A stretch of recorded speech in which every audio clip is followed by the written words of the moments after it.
तो hello everyone, कैसे हैं आप सब लोग। आई होप आप सब लोग बहुत बढ़िया होंगे और मौज में होंगे। आज हमारी शुरू होने जा रही है पहली क्लास ऑफ टैक्सेशन। मैं बता रहा हूं आपको हम लोग टैक्स किस तरीके से पढ़ेंगे। देखो, टैक्सेशन एक ऐसा सब्जेक्ट है जो कि प्रैक्टिकल लाइफ से जुड़ा हुआ है, क्योंकि आपके घर में कोई ना कोई तो कमा रहा है, या आप भी जो आज पढ़ाई कर रहे हैं कल को चल के पैसा कमाएंगे और बहुत सारा पैसा कमाएंगे। पैसा कमाएंगे तो आपको गवर्नमेंट को क्या देना पड़ेगा सर? टैक्स देना पड़ेगा। आपको गवर्नमेंट को क्या देना पड़ता है? टैक्स। सर मैंने पैसा कमाया तो मैं गवर्नमेंट को क्यों दूं?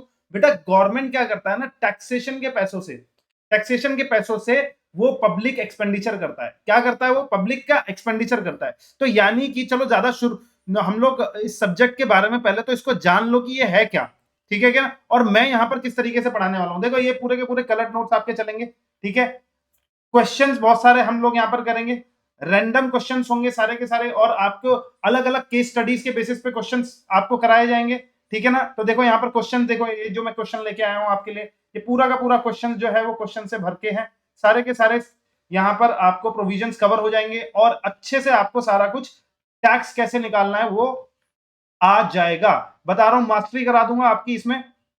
ठीक है, आपका अटेम्प्ट जो ये जो सीए इंटर में टैक्स का पेपर है वो आएगा 100 मार्क्स का, और 100 मार्क्स में से अगर मैं बात करूं, इनकम टैक्स पूछा जाने वाला है 50 मार्क्स का, और जीएसटी पूछा जाना है 50 मार्क्स का। तो आज से हमारी जो क्लासेस चालू हो रही है, वो क्लासेस जो चालू हो रही है वो चालू हो रही है हमारी इनकम टैक्स एक्ट की। ठीक है क्या? Income tax. तो सबसे पहले तो हम लोग यहाँ पर बात करते हैं, आपसे ज्यादा ऐसा नहीं बोलेंगे कि हम लोग क्या करने वाले हैं। बताओ जल्दी सबसे पहले। और हाँ, मैं पहले मार्क्स बता दूं, यहाँ पे मार्क्स का टारगेट है, यहाँ पर मार्क्स का टारगेट है आपका 80 प्लस, ये ध्यान में रखना। ठीक है क्या? 80 प्लस। और टैक्स बहुत ही आसान सब्जेक्ट है बेटा, आसान सब्जेक्ट है। क्यों आसान सब्जेक्ट है? क्योंकि लॉ है, जो लिख दिया आपका उससे बाहर नहीं आने वाला। ठीक है? हाँ, बड़ा सब्जेक्ट है, पढ़ना ज्यादा पड़ता है, मल्टीपल रिविजन्स लगेंगे आपके, लेकिन अगर आपने एक बार टैक्स को समझ लिया, अगर एक बार टैक्स को समझ लिया ना, बस काम खत्म हो गया। आपको इतना मजा आने लगेगा टैक्स निकालने में कि भैया तू ये बता तेरी इनकम कितनी है, ये इनकम है, अच्छा तेरा इतना टैक्स बन रहा है, तेरा इतना टैक्स बन रहा है। मैं बोल रहा हूं आपको, टैक्स जो है ना, यानी आप जैसे डॉक्टर किसी पार्टी में जाता है ना, पार्टी में, तो उससे डॉक्टर जैसे किसी को पता लगता है कि ये डॉक्टर है ना, तो उससे जाके क्या पूछते हैं? अरे सर, मेरे सर में बड़ा दर्द रहता है, मेरे को थकान महसूस होती है, मेरे को नींद नहीं आती रात में। तो आप डॉक्टर को छोड़ते नहीं और डॉक्टर से एडवाइस लेना चालू कर दो, मैं हेल्थ कैसे सुधारूं अपनी, ये सारी चीजें। ठीक है क्या? तो जैसे ही आप किसी पार्टी में जाते हैं या कुछ जाते हैं, लोग आपसे अकाउंटिंग के बारे में नहीं पूछते, लोग आपसे मैथमेटिक्स के बारे में नहीं पूछते, लोग आपसे पूछेंगे आप चार्टर्ड अकाउंटेंट है तो मेरा टैक्स बचा दो। क्या बचा दो? मेरा टैक्स बचा दो। तो टैक्स बचाने के लिए, यानी कि अगर आप पार्टी में जा रहे हो, देखो आप तो बोल रहे हो सीए इंटर में हो, आपके पेरेंट्स को ऐसा लगता है कि आप बहुत बड़ा कोर्स कर रहे हो, आपको सब कुछ आ गया है, समझ में आ रहा है ना। और जो दूसरे रैंडम लोग हैं उनकी नजर में भी आप बहुत ऊपर उठ चुके हो, क्योंकि आप सीए इंटर में आ गए हो, तो सीए इंटर में बहुत उनकी नजर में भी उठ चुके हो। अब वो पूछेंगे आपसे रैंडमली, बहुत लोगों से तो पूछा ही होगा कि कहीं पर भी जाते हो, सर ये मेरे को टैक्स बचाना है, अच्छा यहाँ पर कुछ हो सकता है क्या, इसका कुछ हो सकता है क्या? और आपको टैक्स की नॉलेज ना होना मतलब उनको लगता है ये क्या पढ़ाई कर रहा है, कोई पढ़ाई नहीं कर रहा है। तो टैक्स, इसीलिए ये जो सब्जेक्ट है ये पूरा प्रैक्टिकल लाइफ से जुड़ा हुआ है। आने वाले समय में आप जब पैसा कमाएंगे तो आपको टैक्स प्लानिंग करनी पड़ेगी, और टैक्स प्लानिंग के हिसाब से आप पैसा बचा सकते हैं। लीगली पैसा कैसे बचा सकते हैं, बात समझ, इलीगली छुपा के नहीं बचाना, लीगली पैसा कैसे बचा सकते हैं, टैक्स प्रोविजन क्या है, वो सारे कुछ आपको पता लग जाएगा। और आज जो पहली क्लास में आप जुड़ रहे हो ना, मैं बता रहा हूं ये पहली क्लास पूरी देख लेना। पहली क्लास देखने के बाद ही आपको पता लग जाएगा कि आप इस क्लास से पहले कितनी नॉलेज रखते थे और इस क्लास के बाद कितनी नॉलेज रख रहे हो, और आपको टैक्स निकालना आया या नहीं आया। ठीक है, गारंटी दे रहा हूं इसके बाद टैक्स निकालना आ जाएगा। अच्छा, पढ़ेंगे कैसे? देखो ये जो थ्योरी है ना, थ्योरी अभी नहीं पढ़ेंगे, थ्योरी पढ़ेंगे हम लोग प्रैक्टिकल करने के बाद, जब हमको पता लग जाएगा कि टैक्स में क्या क्या चीजें हैं, क्या क्या पढ़ते हैं, क्या क्या चीजें हैं। ठीक है क्या? रिबेट कैसे लगता है, एग्जेम्पशंस कैसे मिलती हैं, अच्छा, और अगर मैं डिडक्शंस क्या होते हैं, वो सारी चीजें पढ़ लेंगे। फिर उसके बाद ही लास्ट में जैसे ये वाला चैप्टर होगा, इसके बाद हम थ्योरी में यहाँ पर सब कुछ लपेट देंगे। तो यानी जब आप प्रैक्टिकल समझ लेंगे फिर थ्योरी अप्रोच पे आएंगे। ऐसा नहीं कि थ्योरी अप्रोच से हम प्रैक्टिकल अप्रोच पे जा रहे हैं। जैसे कि हमारी 11th क्लास में हमको पहली बार कॉमर्स लिया था तो पढ़ाया गया था अकाउंट्स के वक्त, है ना।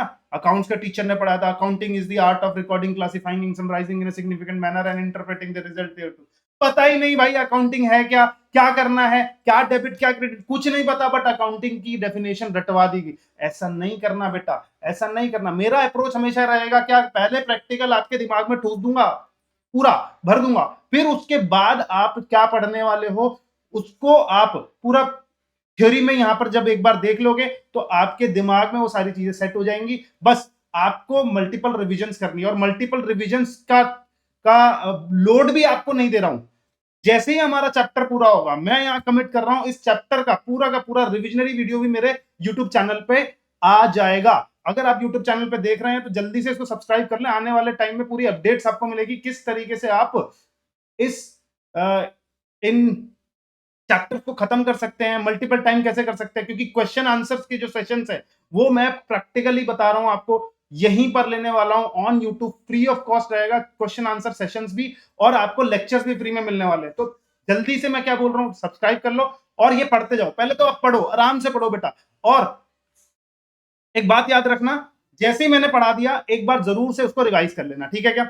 चलिए शुरू करते हैं। सबसे पहले तो हम बात कर रहे हैं कि सर टैक्स क्या होता है। टैक्स एक कंपलसरी फाइनेंशियल चार्ज है। टैक्स क्या है? Compulsory financial charge. लेवी कौन करता है सर? ये गवर्नमेंट लेवी करती है। किस पर लेवी करती है सर? जो टैक्स पे करते हैं, यानी जो इनकम कमाते हैं ना, उन पर टैक्स लगता है। समझ में आ रहा है? इनकम कमाते हैं उन पर टैक्स लगता है। तो ऑर्गेनाइजेशन पे, अच्छा क्यों गवर्नमेंट वसूलती है? To fund various public expenditure. जैसे कि अगर मान लो कोई बच्चा गरीब है, ठीक है, वो अफोर्ड नहीं कर सकता प्राइवेट ट्यूशन, तो प्राइवेट स्कूल, तो उसके लिए गवर्नमेंट स्कूल बनाएंगे, रोड बनाएंगे, ब्रिज बनाएंगे, डैम बनाएंगे। देखो आप तो अपना घर खरीदते हो, प्लॉट खरीदते हो, बट उसके सामने की सड़क कौन बना के देता है? आपको एमसीडी बना के देता है। एमसीडी पैसा कहां से लाता है सर? गवर्नमेंट जो है, मतलब एमसीडी लोकल डिपार्टमेंट है, लोकल अथॉरिटी है। तो ये लोग जो टैक्स का पैसा आपसे लेते हैं उससे वो सड़क बनाते हैं। बात समझ में आ रहा नहीं है? सड़क बनाएंगे, ब्रिज बनाएंगे, डैम बनाएंगे। बात समझ में आ रहा है? लोगों के लिए सारी खर्चे करेंगे। जैसे अब अगर मैं बात कर रहा हूं, जो बर्थ सर्टिफिकेट बना रहे हो, समझ में आ रहा नहीं आ रहा? बर्थ सर्टिफिकेट, डेथ सर्टिफिकेट, बहुत सारे जो यूनिवर्सिटीज जो खुल रही हैं उसके अंदर जो टीचर्स काम करते हैं। अगर मैं बात कर रहा हूं हमारी मिलिट्री किसको जो कपड़े जाते हैं, इक्विपमेंट्स जाते हैं, ठीक है, वो सब टैक्स के पैसों से होता है। बात समझ में आ रहा है ना? तो इसीलिए टैक्स का लेना गवर्नमेंट के लिए कंपलसरी हो जाता है। तो यहां पर कंपलसरी चार्ज बोला, कंपलसरी फाइनेंशियल चार्ज। अगर आपने इनकम कमाया तो आपको टैक्स देना पड़ेगा, अगर आप इंडिया में हो।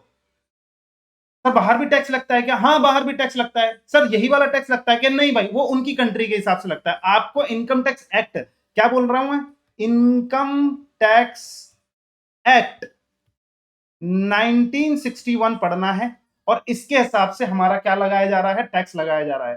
ठीक है क्या? समझ में आया क्या?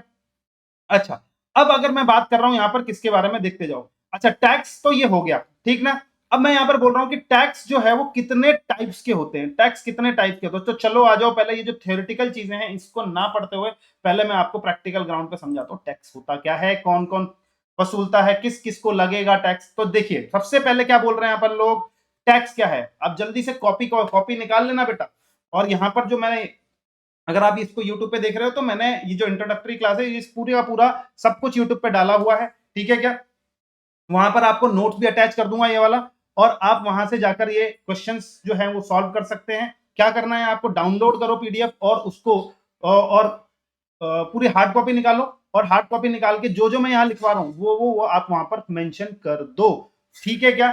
और एक कॉपी साथ में रखना, हम सॉल्व करेंगे, साथ साथ में सॉल्व करेंगे, मेरे साथ साथ सॉल्व करना, ज्यादा स्पीड में नहीं भागेंगे, पूरा का पूरा आपको सिखा डालूंगा कि टैक्स होता क्या है। सबसे पहले समझेंगे टैक्स क्या है।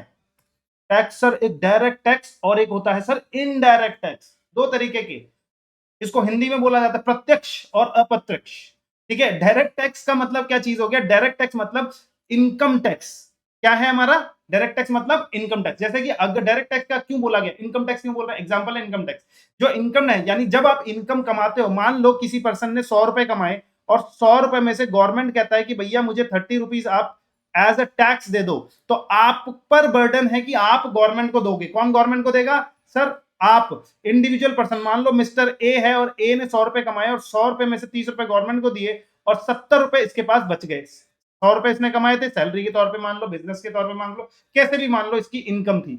इस पे गवर्नमेंट कहता तुमने इनकम कमाई ना, हमें भी इनकम पर क्या चाहिए? टैक्स चाहिए। तो जो टैक्स आप निकालोगे वो कौन से एक्ट के हिसाब से निकालोगे? ये इनकम टैक्स एक्ट 1961 के हिसाब से रूल्स इसमें दिए गए हैं, इनके हिसाब से आपको टैक्स निकालना है और आपको गवर्नमेंट को सबमिट करना। तो ये जो बचा हुआ पैसा है, ये बचा हुआ पैसा क्या सर? ये अब हमारा हुआ, हाँ, ये अब 70 रुपए आपका हो गया। क्या 70 रुपए पर अब कोई टैक्स नहीं लगेगा? नहीं भाई नहीं, ऐसा नहीं होता। अब 70 रुपए से आप क्या करना चाहोगे? 70 रुपए से आप एक्सपेंडिचर करोगे। क्या करोगे? एक्सपेंडिचर करेंगे। सर क्या खरीदेंगे हम? सर कॉपी खरीदेंगे, पेन खरीदेंगे, और सर ना कंप्यूटर्स खरीदेंगे, ठीक है, लैपटॉप खरीदेंगे। कंप्यूटर खरीदा मान लो आपने, ठीक है क्या, आप रेस्टोरेंट चले गए, आपने खाना पीना खरीदा, आप एसी खरीद रहे हो, कुछ भी खरीद रहे हो, उस पर मान लो उसकी जो कॉस्ट है, उस पर आपको क्या देना पड़ता है? जीएसटी पे करना पड़ता है। कॉस्ट प्लस जीएसटी भी पे करना पड़ता है। कॉस्ट प्लस जीएसटी यानी 70 रुपए जब आप खर्च करोगे, मान लो 70 रुपए में से आपने 10 रुपए वाला कोई एक कंप्यूटर खरीदा, ठीक है क्या, कंप्यूटर पर 10%, 10% तो वैसे रेट होती नहीं है जीएसटी की, ठीक है, 18% कंप्यूटर पे लगती है, तो मैं बात कर रहा हूं कि चलो 18% का आप इस पर क्या लगा दोगे? टैक्स लगा दोगे। तो यानी कि जब आप खरीदने जाओगे 10 रुपए की चीज, तो आपको उस पर टैक्स की पेमेंट भी करनी है, यानी टैक्स 10 प्लस 18%, तो आपका आ जाएगा 11.8 रुपए आपको पे करना है। किसको? सेलर को। आप किसको पे करोगे? सेलर को पे करोगे। और सेलर जो है अपने पास, सेलर के पास कितना आ गया बताओ जल्दी से? 11.8, जिसमें से 1 रुपए 8 पैसा उसने किसके लिए किसको जमा करेगा? वो गवर्नमेंट को जमा कर देगा आपके बिहाफ पर, ठीक है क्या, गवर्नमेंट को वो आपके आपके बिहाफ पर जमा कर देगा, और बाकी उसके पास कितना बचेगा? सेलर के पास 10 रुपए बच जाएगा। तो यानी कि एक इंडिविजुअल पर्सन ए ने कितनी बार टैक्स दिया? सर 2 बार टैक्स दिया। क्या 2 बार टैक्स लगता है हमको? हाँ, जब आप कमाते हो तो इनकम टैक्स देना पड़ता है, और जब आप खर्चते हो यानी पैसा आपने उड़ाया, ठीक है, जो 70 रुपए आपके पास बचे, आपने जब उड़ाना चालू किया, चलो अब तो 70 रुपए बच गए, पार्टी करेंगे, और हमने गाड़ी खरीदेंगे, हम एसी खरीदेंगे, सब कुछ खरीदेंगे, लेकिन उस पर आपको जीएसटी पे करना पड़ता है। क्या पे करना पड़ता है बता दो जल्दी से? क्या? जीएसटी पे करना पड़ता है, और this is called indirect tax. Indirect tax जो है वो consumption of goods and services पे लगता है। किस पे लगता है जल्दी से बताओ जल्दी से? Consumption of goods and services पे। देखो, कभी भी आप गुड्स एंड सर्विसेज खरीदोगे तो आपको उस पर जीएसटी लगेगा। अब जीएसटी जो है वो आप सीधा गवर्नमेंट को नहीं देते, जो सेलर है उसको आप दोगे, वो आपके बिहाफ पर गवर्नमेंट को जमा कर देगा। अच्छा, आपने जैसे यहां पर मैंने बोला कि आप खरीदने गए कंप्यूटर, 10 रुपए का आपने खरीदा, बट आपने इस पर 18% का टैक्स दिया है। 18% मतलब 1.8 रुपीज आपने टैक्स दिया। टोटल आपने सेलर को कितना दे दिया? सेलर को कितना दिया? 11 रुपए 8 पैसे। और ये जो 11 रुपए 8 पैसे थे, ये सेलर जमा कर देगा, क्योंकि उसने जीएसटी आपसे लिया है, तो जीएसटी उसका काम है जमा करना गवर्नमेंट को, ठीक है क्या, गवर्नमेंट को वो जमा कर देगा। तो आपने क्या, आपके बिहार पर कितना जमा कर दिया? यहाँ पर 1.8 रुपीज, ये तो जब आपने 10 रुपए खर्च किए, और यहां पर कितना आपने खुद डायरेक्ट को दे दी, डायरेक्ट आपने गवर्नमेंट को दिया था, तो इसको क्या हो गया यहाँ पर? 30 रुपए। तो गवर्नमेंट के पास अब तक कितना आ चुका है? 30 प्लस 1, 1 रुपए 8 पैसे। तो यानी गवर्नमेंट को जा चुका है आपकी तरफ से 31 रुपए 8 पैसे, नहीं 80 पैसा, 31 रुपए 80 पैसा गवर्नमेंट को जा चुका है, ठीक है। जैसे जैसे आप ये 10 रुपए ही खर्चा किया था, फिर जैसे जैसे ये खर्चा करते जाएंगे, गवर्नमेंट को और टैक्स जाता रहेगा जीएसटी के तौर पे। अच्छा, डायरेक्ट टैक्स इसको क्यों बोलते हैं? नाम क्यों पड़ा डायरेक्ट टैक्स? सो डायरेक्टली हमने जमा किया ना, मैंने इनकम कमाई और मैंने जमा किया, तो इसको क्या बोलेंगे हम? Direct tax. यानी 30 रुपए सीधा गवर्नमेंट को मैंने दे दिया, बर्डन भी मेरे पे था, मुझे ही जमा करना था और मैंने ही दे दिया। लेकिन इनडायरेक्ट टैक्स किसको बोल रहे हैं? कह रहे हैं इनडायरेक्ट, डायरेक्ट आपको नहीं देना, आप सेलर को दो, सेलर मुझे देगा। गवर्नमेंट क्या बोल रहा है? मोदी साहब क्या कहते हैं? आप सेलर को दे दो मित्रों, आप सेलर को दो, और सेलर हमें क्या देगा? जीएसटी दे देगा। बात समझ में आ रहा नहीं आ रहा? तो इसको क्या बोलते हैं? इनडायरेक्टली गवर्नमेंट ने ले लिया, तो इनडायरेक्ट टैक्स नाम दे दिया। अब जो ये इनडायरेक्ट टैक्स है, ये किस पे लग रहा है? मैंने बोला था हमेशा जब आप खर्च करोगे यानी कंजम्पशन करोगे गुड्स एंड सर्विसेज का, तब होगा। जैसे कि हो गया जीएसटी, वैट, सेल्स टैक्स पहले लगा करता था, अभी भी लग रहा है, जहां पर जीएसटी नहीं है वहां पर सेल्स टैक्स लग रहा है। कस्टम ड्यूटी, जब हम बाहर से कुछ मंगाते हैं तो कस्टम ड्यूटी होता है, and this is the revenue of central government and state government. हमारे पास दो गवर्नमेंट हैं। स्टेट लेवल पे अलग गवर्नमेंट होती है, जैसे कि मान लो कि अभी यहाँ पर दिल्ली में रेखा गुप्ता की सरकार है, ठीक है, यानी कि बीजेपी की सरकार है। अच्छा, और दूसरा अगर सेंटर पे अगर मैं बोलूं तो मोदी साहब, यानी कि वहां पर भी बीजेपी है। चलो एग्जांपल लेता हूं मैं पंजाब का। पंजाब में अभी क्या, अगर मैं बोलूं कि केजरीवाल सर की सरकार है, और वहां पर जो है वहां पर मोदी सर की सरकार है, तो यानी मोदी साहब जो है वो क्या है? हमारे सेंट्रल गवर्नमेंट, ठीक है क्या, यानी सेंट्रल गवर्नमेंट हो गई मोदी साहब की सरकार, यानी बीजेपी सेंट्रल गवर्नमेंट पे है। और यहाँ पर कौन है? केजरीवाल सरकार, यानी कि जो कि स्टेट में है। तो स्टेट अलग चार्ज करता है और गवर्नमेंट अलग चार्ज। और सेंट्रल लेवल की जो गवर्नमेंट है वो अलग चार्ज करती है, दोनों का रेवेन्यू अलग अलग होता है। तो जो जीएसटी है ये दोनों का रेवेन्यू होता है। अब इससे ज्यादा मैं आपको अभी जीएसटी के बारे में नहीं बताऊंगा, आप सिंपल समझना इनडायरेक्ट टैक्स कौन सा होता है। जो जीएसटी होता है वो इनडायरेक्ट टैक्स है, किस पर लगता है सर, गुड्स एंड सर्विसेज पर लगता है, ठीक है, जीएसटी एंड वैट पर। कौन वसूलता है सर, सेलर वसूलता है हमसे, जब हमने उनसे कुछ चीज परचेज किया, जैसे कि अभी वैलेंटाइन आता है तो जो बॉयफ्रेंड होता है वो अपनी गर्लफ्रेंड के लिए क्या खरीदता है, चॉकलेट खरीदता है, कौन सी चॉकलेट, सिल्क चॉकलेट खरीदता है, ठीक है, वो जाकर किससे खरीदता है, सेलर से खरीदता है, और सेलर को चॉकलेट प्लस टैक्स भी देकर आता है, अपने मेहनत की कमाई से वो क्या कर रहा है, चॉकलेट प्लस टैक्स देके जा रहा है। बट जैसी वो, यानी कि चंदू ने, मान लो चंदू है जो बॉयफ्रेंड है और चांदनी जो है उसकी गर्लफ्रेंड है, तो चांदनी को जो भी उसने पैसा दिया है, नहीं नहीं सॉरी, चांदनी को जो भी उसने चॉकलेट दिया, चांदनी को कोई फर्क नहीं पड़ता उस पर कितना टैक्स दिया है, उसने तो सीधा रैपर बोला थैंक यू वेरी मच, ठीक है क्या, आप मुझसे इतना प्यार करते हो ये वो, बट उसको नहीं पता उस पर क्या लग रहा है, जीएसटी वो पे करके आया, अपनी मेहनत की कमाई से जीएसटी भी पे करके आया। समझ में आएगा। अब इसकी पूरी डिटेलिंग हम कब करेंगे, जब हम इनकम इनडायरेक्ट टैक्स स्टार्ट करेंगे, जीएसटी स्टार्ट करेंगे, तो हम लोग पूरी डिटेलिंग इसकी करेंगे। बट अब हम अपना दायरा सीमित रखते हैं कहां पर, डायरेक्ट टैक्स में। अब हम चलते हैं डायरेक्ट टैक्स की तरफ, चलिए, समझ में आया ना। अगर समझ में आ रहा तो बेटा कमेंट भी कर देना, अगर यूट्यूब पे देख रहे हो तो उसको कमेंट कर देना नीचे कि सर बहुत बढ़िया समझ में आ रहा है या नहीं आ रहा है, ये आप बताना, और कौन से स्टेट से देख रहे हो ये जरूर बताना, ठीक है क्या। चलिए, हम बात कर रहे हैं किसकी, इनकम टैक्स की। तो इनकम टैक्स यहां पर किसकी बात कर रहे हैं, इनकम टैक्स ऐसे ही नहीं लगाया जाता बेटा, कोई ना कोई लॉ होना चाहिए इनकम टैक्स रखने के लिए, यानी टैक्स वसूलने के लिए इंडिया में कोई ना कोई लॉ बनना चाहिए। तो यहां पर कौन सा एक्ट बना है, कौन सा लॉ बना है, इनकम टैक्स एक्ट 1961। ये किस पर लगता है सर, पर्संस पे लगता है, इंसानों पर लगता है, इंसानों को टैक्स देना पड़ता है। अच्छा, जो इंसान है कौन, सबको देना पड़ेगा क्या, सब पर कंपलसरी चार्ज है क्या, ना ना ना ना, अगर आपने कमाया है तो टैक्स लगेगा, अगर आपने नहीं कमाया तो आपका टैक्स नहीं लगेगा। आपने ज्यादा कमाया है तो ज्यादा टैक्स लगेगा, आपने कम कमाया है तो कम टैक्स लगेगा। दिस इज कॉल्ड, बताओ जल्दी से बेटा, progressive in nature, this is called, direct tax is the progressive in nature. Progressive in nature का मतलब क्या, अगर आपने ज्यादा कमाया तो ज्यादा टैक्स देना है, और आपने कम कमाया तो कम टैक्स देना है। सर एक भिखारी है जो कि मंदिर की सीढ़ियों पे बैठता है, वो 5 रुपए 10 रुपए 50 रुपए ऐसी किसी से भीख मांग के लेता है और उसको इनकम नहीं है इतनी, तो क्या उसको टैक्स देना है, ना बेटा उसको टैक्स नहीं देना है, उसको टैक्स नहीं देना है। ऑल्दो उनकी कोठियां होती है, ठीक है क्या, वो आपसे ज्यादा पैसा कमा रहे हैं, ठीक है, लेकिन हाँ उनको टैक्स नहीं देना, क्योंकि वो विजिबल इनकम उनकी नहीं है, ठीक है, गवर्नमेंट को इनकम नहीं दिखती है तो इनकम नहीं है उनकी, मतलब गवर्नमेंट की नजर में भिखारी की कोई इनकम नहीं होती है, ठीक है क्या, और उनको टैक्स नहीं देना है, ठीक है क्या। क्या सर, अगर मैं बात कर रहा हूं, लेकिन जो ये जीएसटी होता है क्या ये सबको देना पड़ता है, हाँ आंसर इज यस।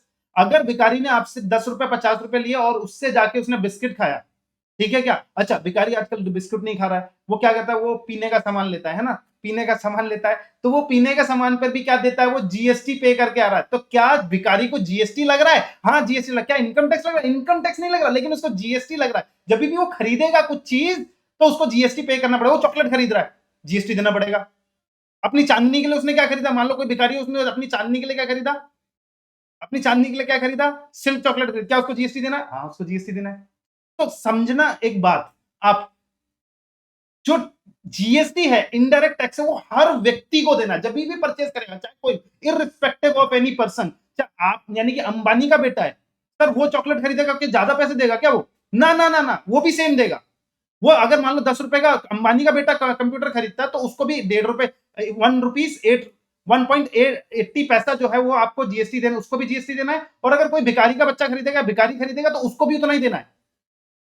बात समझ में आ रहा नहीं है, तो this is called regressive in nature, इसको क्या बोलते हैं, regressive in nature, irrespective of the income आपको टैक्स देना पड़ेगा। तो समझ में आया क्या, प्रोग्रेसिव एंड रिग्रेसिव का मतलब, यस सर। अच्छा, कौन से पर्सन, देखो अब इंडिया में ना हम लोग बात करते हैं कितने टाइप के लोग होते हैं जो इनकम कमाते हैं। तो अब देखो, एक तो इंडिविजुअल पर्सन हो गया, इंडिविजुअल कौन है, राम श्याम सीता गीता चंदू, ये सब मेहनत कर रहे हैं, बिजनेस कर रहे हैं, या फिर अपना कोई सैलरीड इनकम कमा रहे हैं, या कोई कमीशन की इनकम कमा रहा है, तो ये इंडिविजुअल पर्सन में आते हैं ना, राम श्याम सीता गीता मोनू सोनू, ये सारे कौन है, इंडिविजुअल पर्सन, और इंडिविजुअल पर्सन को टैक्स देना है क्या? हाँ, टैक्स देना है, ठीक है। उसके लिए अब टैक्स रूल्स पढ़ेंगे, यही तो बात बता रहा हूं। अगर चंदू ने बना दी कोई कंपनी, चंदू ने बना दी अगर कोई कंपनी, तो बताओ चंदू साहब ने कंपनी बनाई तो कंपनी की इनकम होगी ना, तो कंपनी की जो इनकम होगी उस पर जीएसटी, जीएसटी तो वो अलग पे कर रहे होंगे जब वो सेल कर रहे हैं या कुछ कर रहे हैं, ठीक है, क्या क्या परचेज कर रहे हैं। मैं यहां पर बात कर रहा हूं जब जो कमाई होगी कंपनी की, मान लो कमाई क्या बोल रहे हैं, जो सेल हुई माइनस उसमें से expenses, sales minus expenses, income minus expense, जो बचा हमारे पास कंपनी को देना पड़ेगा। अच्छा, आप पार्टनरशिप, यानी मैंने बोला ना कि धंधा नहीं बदलता, पहले इंडिविजुअली काम करते हैं, फिर जब बढ़ जाता है तो हम पार्टनरशिप करते हैं, फिर कंपनी करते हैं, इस टाइप के अलग अलग फॉर्म्स होते हैं, ठीक है क्या। कंपनी का आपको पता ही है, कंपनी उसका बड़ा फॉर्म है, ठीक है, क्लास 11 में भी आपने बीएसटी में पढ़ा होगा कंपनी फॉर्म। पार्टनरशिप बन गई, मान लो ए, और अब ए ने चंदू ने बोला भैया मुझसे नहीं संभल रहा, तो अपनी चांदनी को भी उसने पार्टनरशिप में क्या डाल दिया, बिजनेस में डाल दिया, और दोनों मिलके वो बिजनेस करने लग रहे हैं, तो उसको क्या बोलेंगे यहां पर, पार्टनरशिप फर्म, ठीक है क्या। और यहां पर मैं बात कर रहा हूं यहां पर किसकी, बोलो जल्दी से, HUF। HUF का अगर मैं बात करूं तो हिंदू अनडिवाइडेड फैमिली, जो आपने बिजनेसेस देखे हैं बड़े बड़े, जो कि जैसे दिलीप शूज एंड सन्स, ठीक है क्या, तो उनके परिवार के पूरा मतलब ज्वाइंट फैमिली का एक बिजनेस होता है, तो उस बिजनेस के फॉर्म को क्या बोल रहे हैं, हिंदू अनडिवाइडेड फैमिली। जब वो इनकम कमाएंगे तो उनको टैक्स देना है। AOP, artificial, AOP, AOP and BOI, ठीक है। Association of person, artificial judicial person किसको बोल रहे हैं हम लोग, AJP, artificial judicial person. AOP क्या होता है सर, एओपी होता है हमारा क्या, artificial association of person. Association का मतलब क्या है, मान लो कि अगर कोई कंपनी है, कोई फर्म है, कोई सीता है, कोई गीता है और कोई चंदू है, इन सबने मिलकर एक एक फर्म बना लिया, एक फर्म बनाई, एक ऑर्गेनाइजेशन बनाई, और इस ऑर्गेनाइजेशन में काम करना चालू किया, इस कंपनी ने भी, पार्टनरशिप फर्म ने भी, और यहां पर सीता गीता, सर ऐसा हो सकता है क्या, ऐसा एसोसिएशन हो सकता है क्या, हाँ ऐसा एसोसिएशन हो सकता है, तो इसीलिए इसको क्या बोला यहाँ पे, एसोसिएशन ऑफ पर्संस। तो इस ऑर्गेनाइजेशन को, इस फर्म को, इस ऑर्गेनाइजेशन का क्या नाम दे दिया, एसोसिएशन ऑफ पर्सन। तो इसको टैक्स देना पड़ेगा, जो भी कमाओगे इस पर टैक्स लगेगा। किस तरीके से टैक्स लगेगा, हम पहले तो पर्सन जान लो। बीओआई का क्या मतलब है यहां पर, बीओआई मतलब बॉडी ऑफ इंडिविजुअल, यानी कि जो इंडिविजुअल लोग है, सीता गीता राम शाम, ठीक है क्या, ये इंडिविजुअल लोग, कोई कंपनी नहीं, कोई फर्म नहीं, सिर्फ इंडिविजुअल, ओनली इंडिविजुअल लोग मिलकर जो ऑर्गेनाइजेशन बनाते हैं, ठीक है क्या, उसको क्या बोल रहे हैं हम, बीओआई। क्या बोला हमने इसको, बीओआई, यानी कि बॉडी ऑफ इंडिविजुअल। क्या बोला हमने इसको, बॉडी ऑफ इंडिविजुअल। और अब जो भी फॉर्म बच गए, जैसे यूनिवर्सिटी हो गया, ठीक है, कोई ट्रस्ट हो गया, उसने अगर पैसा कमाया है, कोई अगर मैं बात कर रहा हूं मंदिर मस्जिद, ठीक है क्या, इनके पास पैसा आ रहा है, तो उनकी टैक्स लाइबिलिटी कैसे निकाली जाएगी, उनको बोला जाएगा आर्टिफिशियल जुडिशियल पर्सन। यानी जैसे कोई यूनिवर्सिटी हो गई, बार काउंसिल हो गया, ये सारी चीजें, आईसीएआई हो गया, तो ये सारी चीजें अगर मैं बोल रहा हूं, ये जो है ये आर्टिफिशियल जुडिशियल पर्सन में आते हैं। बोलो बात समझ में आ गया नहीं आ गया, जल्दी से बता दो यस और। तो आर्टिफिशियल जुडिशियल पर्सन, ठीक है क्या। चलिए हम बात करते हैं कौन कौन सा, जल्दी से बताओ यहां पर क्या बोला आपने, इंडिविजुअल बात कर दी, इंडिविजुअल में राम श्याम सीता गीता, ठीक है क्या। और यहां पर किसकी बात कर दी हमने, बताओ जल्दी से, कंपनी की बात कर दी, जो कंपनी फॉर्म होती है कंपनीज एक्ट के अंडर में, पार्टनरशिप एक्ट के अंडर में पार्टनरशिप फर्म तैयार होती है। हिंदू अनडिवाइडेड फैमिली, जो ज्वाइंटली हम लोग जो बिजनेस करते हैं, जो फैमिली बिजनेस करती है, तो उसको क्या बोलते हैं, हिंदू अनडिवाइडेड फैमिली को टैक्स देना पड़ेगा। एओपी क्या बताया था मैंने आपको, एओपी यानी कि एसोसिएशन ऑफ पर्संस, क्या बोला आपने, एसोसिएशन ऑफ पर्सन, यानी कि कंपनी फर्म और ये सारी चीजें। बीओआई क्या बोला कि बॉडी ऑफ इंडिविजुअल, यानी कि यहां पर सिर्फ इंडिविजुअल लोग मिलकर काम करते हैं, तो उसको क्या बोलते हैं, इंडिविजुअल लोग मिलकर काम करते हैं, तो बॉडी ऑफ इंडिविजुअल होता है।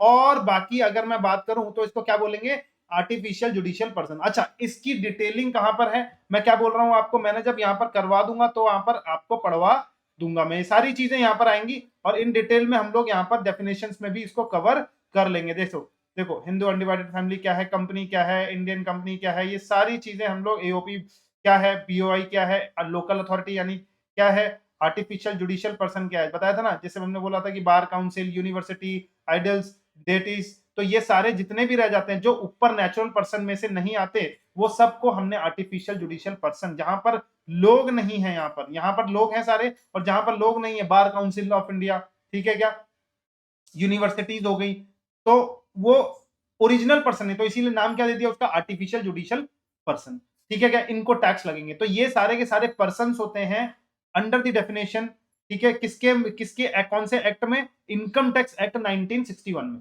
ठीक है क्या। तो अब यहाँ पे धीरे धीरे समझते जाएंगे हम लोग, आगे बढ़ते हैं। चलिए, टैक्स का भरपूर नॉलेज धीरे धीरे होता जा रहा है। सर हम बात कर रहे हैं पर्सन ने क्या कमाया, पर्सन ने सर इनकम कमाई, कोई इनकम कमाई, तो इनकम अगर ज्यादा कमाई तो आपको ज्यादा टैक्स देना है, इनकम अगर आपने सर कम कमाया है तो आपको कम टैक्स देना है। बोलो बात समझ में आ रहा है या नहीं आ रहा है। इनकम अगर आपने ज्यादा कमाया है तो ज्यादा टैक्स देना है, इनकम कम है तो टैक्स कम देना है। तो इसको क्या बोलते हैं सर, सर प्रोग्रेसिव या regressive, sir progressive in nature, progress कर रही है चीजें, यानी इनकम अगर बढ़ती है तो आपको टैक्स भी बढ़ाना है। आपको ज्यादा खुशी हुई क्योंकि गवर्नमेंट कहती है आपने ज्यादा कमाया, कहते हो अब हाँ हाँ मैंने ज्यादा कमाया, आपको खुशी हुई, हाँ मुझे खुशी, तो हमें भी खुश कर दो और हमें भी क्या दे दो, ज्यादा टैक्स दे दो, ठीक है क्या। तो कितना ज्यादा, अभी यही पढ़ने वाले हैं, कितना ज्यादा, ठीक है क्या। तो गवर्नमेंट, अच्छा ये कौन सी गवर्नमेंट को जाता है इनकम टैक्स, क्या सर स्टेट गवर्नमेंट को भी जाता है, ना ना ना, सीजी सेंट्रल गवर्नमेंट को जाता है। अब ये सेंट्रल गवर्नमेंट का राइट है कि वो इनकम, लोगों की इनकम पर टैक्स वसूले, ये किसका राइट है, सेंट्रल गवर्नमेंट का। और ये राइट किसमें दिया, कॉन्स्टिट्यूशन में एंट्री नंबर 82 है। कॉन्स्टिट्यूशन जो है हमारा संविधान, संविधान में लिखा हुआ है हमारा एंट्री नंबर 82 में, यूनियन लिस्ट के अंडर में लिखा हुआ है कि जो इनकम टैक्स है उसको, उसका राइट क्या है, मतलब वो किसका किसका राइट है इनकम टैक्स वसूलने का।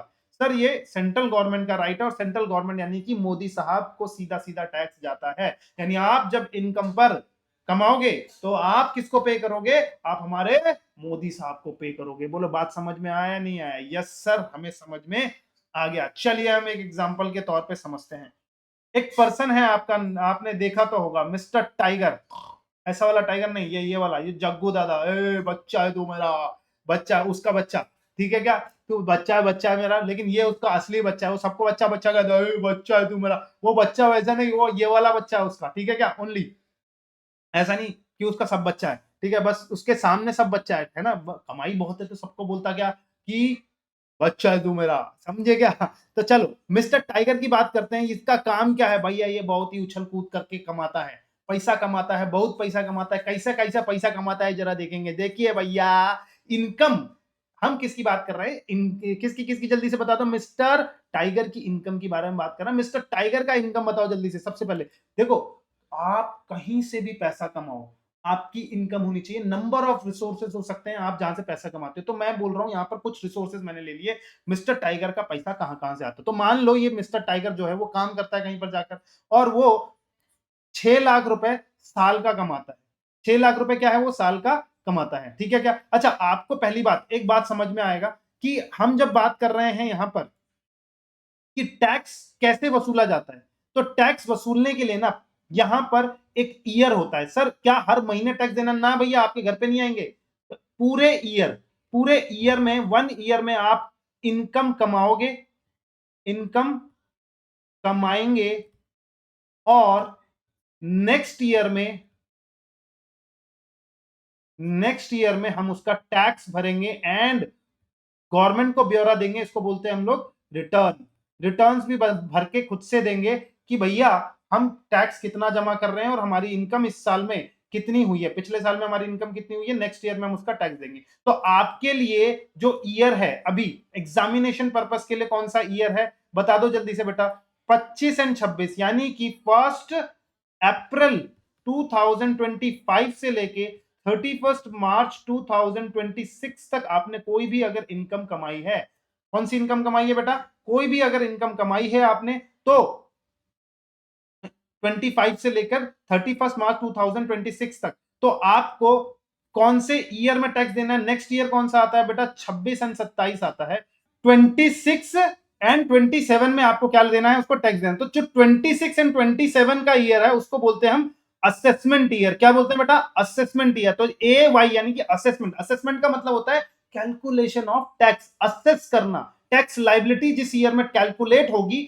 वो, उसको उस ईयर को क्या बोला जाता है, असेसमेंट ईयर। क्या बोला जाता है, असेसमेंट ईयर। तो देखेंगे यहां पर किसकी बात कर रहा हूं मैं, यहां पर टैक्स लाइबिलिटी जो आपको देनी पड़ेगी उसको क्या बोला जाएगा बेटा, असेसमेंट ईयर।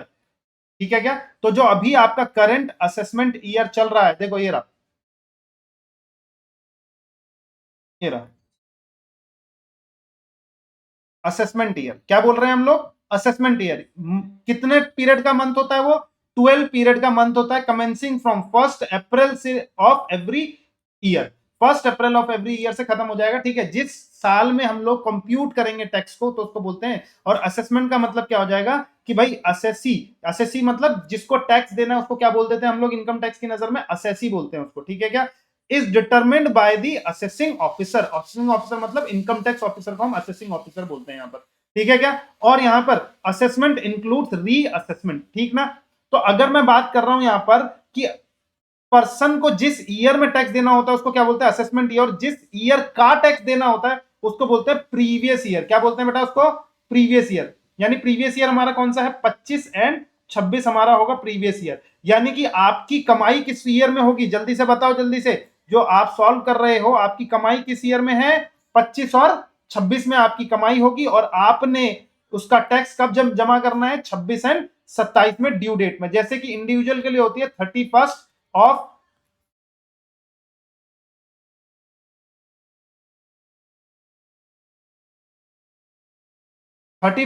जुलाई। जुलाई के जुलाई 2027 में 25-26 में आपने जो कुछ भी कमाया है, 25-26 में जो कुछ भी कमाया है 31 जुलाई तक आपको सबमिट करना होगा। यानी गवर्नमेंट को आपको रिटर्न भी फाइल करनी है और गवर्नमेंट को बताना है भैया कि कितना आपने इनकम कमाया है बोल के। ठीक है क्या, और आपको उस पर बकायदा टैक्स भी देना है। तो चलिए हम बात करते हैं किसकी, मिस्टर टाइगर की। तो टाइगर ने क्या क्या कमाया है, टाइगर ने डिविडेंड की इनकम, भैया शेयर्स, शेयर्स में उसने पैसा डाल रखा है तो डिविडेंड से उसका कितना आया, 50,000 रुपए। इंटरेस्ट उसने कमाया, उसका पैसा बैंक में पड़ा हुआ है तो लाखों करोड़ों रुपए बैंक में पड़ रखा है उसने, और उस पर वो कितना इंटरेस्ट कमा रहा है सर, 20,000 रुपए। मतलब ये ऐसा नहीं कि लाखों पर 20,000, मैंने टोटल बताया एक एजम्पशन के हिसाब से कि उसका कितना आया इस साल में, 25 एंड 26 में कितना आया, 20,000 का उसने इनकम कमाया। अच्छा, घर बेचकर कमाया, घर बेचकर कमाया यानी कि उसके पास कोई प्रॉपर्टी थी। ठीक है, मान लो कि उसकी प्रॉपर्टी थी 5 लाख की और उसने 2 लाख रुपए की बेच दी, तो उसका कितना इनकम आ गया, उसका उसका इनकम आ गया 3 लाख रुपए का। ठीक है क्या, 2 लाख की चीज थी, उसने 5 लाख रुपए में बेच दी, तो 5 लाख रुपए में अगर बेची 2 लाख की चीज तो 3 लाख का उसका प्रॉफिट हो गया। तो उसने घर बेचकर जो पैसा कमाया उसको भी क्या बोलेंगे, 3 लाख रुपए उसने घर बेचकर कमा लिए। अच्छा, दूसरे घर थे उसको रेंट पे लगा रखा है तो साल का रेंट उसको कितना आया, 2 लाख रुपए का उसने रेंट का कमाया। ठीक है क्या, सर उसने कंसल्टेंसी दे दी। कंसल्टेंसी का मतलब होता है कैसे एक्टर बनना है, एक्टर एक्टिंग उसका काम है ना, तो वो बीच बीच में जाकर सेशंस कंडक्ट करता है कि एक्टर कैसे बने, मुंबई कैसे आए, कहाँ रहे, कौन से जगह पर ऑडिशन दे, तो ये सब चीज करता है वो। तो कंसल्टेंसी देने का उसने 10,000 चार्ज कर लिया। ठीक है क्या, 10,000 की इनकम होगी। कोई बिजनेस कर रहा है, अच्छा वो सैलरी भी कमाता है और बिजनेस भी कर रहा है, खुद का प्रोडक्शन हाउस है। ठीक है क्या, वो बिजनेस कर रहा है, प्रोड्यूस करता है चीजें, या फिर कोई और बिजनेस कर रहा है। ठीक है, परफ्यूम्स का बिजनेस करते हैं ये लोग का होटल होता है, समझ में आ रहा है नहीं आ रहा, तो बिजनेस से भी इनकम आती है। तो बिजनेस से इनकम कितना आया, 4 लाख रुपए। कमीशन कितना कमाया सर, 20,000 रुपए का कमीशन कमाया। और लॉटरी भी सर खेलते हैं कि हाँ मुंबई में बड़ा, जैसे लॉटरी का बड़ा सिस्टम होता है। ठीक है, गवर्नमेंट ही वहां पर कंडक्ट करती है लॉटरी सिस्टम, और लॉटरी से भी बच्चों लोगों को पैसा आता है। तो मान के चलेंगे ये लॉटरी पे विश्वास नहीं करता, आगे चल के हम लॉटरी वॉटरी की बातें करेंगे, यहाँ पर उसकी इनकम लॉटरी से नहीं है। ठीक है क्या, तो जब इतनी सारी चीजें उसने कमाई है तो गवर्नमेंट को वो इस पर क्या देगा सर, टैक्स जमा करेगा। गवर्नमेंट को क्या जमा करेगा, जल्दी से बता दो, गवर्नमेंट को क्या जमा करेगा वो, गवर्नमेंट को क्या जमा करेगा, वो टैक्स जमा करेगा। और टैक्स जमा करने के बाद गवर्नमेंट उससे क्या करेगी सर, डेवलपमेंट करेगी, उन पैसों को डेवलपमेंट में लगाएगी या तो वो इन्वेस्ट करेगी, फर्दर वो इन्वेस्टमेंट लगाएगी, उस पर पैसा कमाएगी और फिर उसके बाद उससे डेवलपमेंट चलेगा। तो समझो यहां पर टाइगर ने क्या कमाया, 25 एंड 26 में क्या कमाया, जल्दी से बता दो। टाइगर की सालाना इनकम ये है। ठीक है क्या, अब इस ईयर की जब मैं बात कर रहा हूं, इस ईयर की जब मैं बात कर रहा हूं, ये सालाना इनकम उसने कमाई है। ठीक है, अब अलग अलग सोर्स से इनकम कमाया तो गवर्नमेंट को आपको किसे बता, देखो गवर्नमेंट कहता है आपको कि मुझे है ना सब चीज लिख के मत दो, आप नंबर ऑफ रिसोर्सेज आपके हो सकते हैं कि आपने कहां कहां से पैसा कमाया, किसी को आपने बोला कि कुछ कुछ सजेशन दे दिया, उससे पैसा कमा लिया।